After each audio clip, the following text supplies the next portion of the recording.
There are many people in business today who think they understand what's meant by big data, but actually have no idea of its true definition or its enormous potential.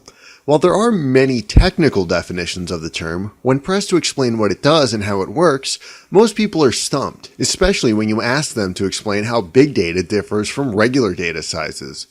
This ambiguity makes it challenging to talk about big data in broader terms and big data project parameters in specific terms. Big data doesn't mean just a larger amount of the same type of data you're used to working with, such as terabytes rather than gigabytes.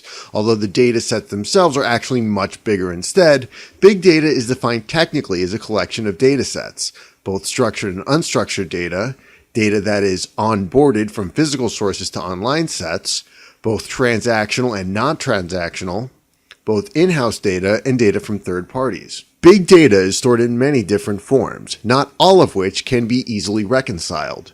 Generally, big data can be thought of as a big, messy clump of data that can be difficult, though not impossible, to fit neatly into your existing computing systems. So what makes big data, well, big? There's not a universally accepted definition as to the maximum size of big data packages. Rather, people who work with big data prefer a definition that is related more to the data's characteristics and its size relative to the current computing capabilities.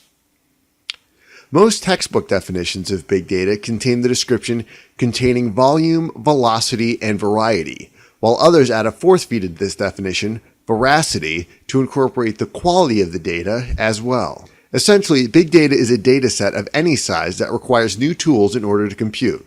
As a result, as future computing abilities improve, data sets considered big today may be considered average size or even small in just a few years or even months. That's one of the reasons the term big data can be so confusing to some people. It's highly likely that the term eventually will be replaced with something that more accurately describes the concept. That's because what makes big data actually useful to companies are the big connections it enables.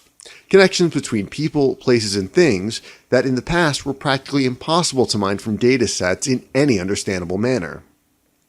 Still, you will often find people who try to put a number on what defines big data. Generally, this measurement comes in the form of how many terabytes of data, 1 million terabytes, 2 million, 3, and so on, flow into a data center within a defined time frame, such as daily or weekly. For example, big data is sometimes defined as 2,621,440 terabytes of data per day.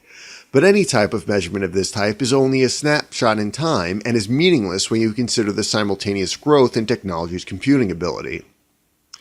By the time you hear these words, big data will be even bigger than it was when they were written. There are data sets on the horizon that are so large that there's no way to even measure them in today's measurement terms. Zettabytes and yottabytes of data. What's a yottabyte? It's the same as 1 quadrillion gigabytes or 1 septillion bytes. Expressed numerically, a yottabyte would look like this. While that much data may be hard to visualize, imagine what comes after that. The word to describe the next size of data hasn't even been invented yet, but it is certainly that data sets of that size are coming, and soon. This reinforces the idea that big data refers not to the size of the data package, but developing the best ways to access and compute that data. That's because the value lies in the quality of the data analysis, not just its size.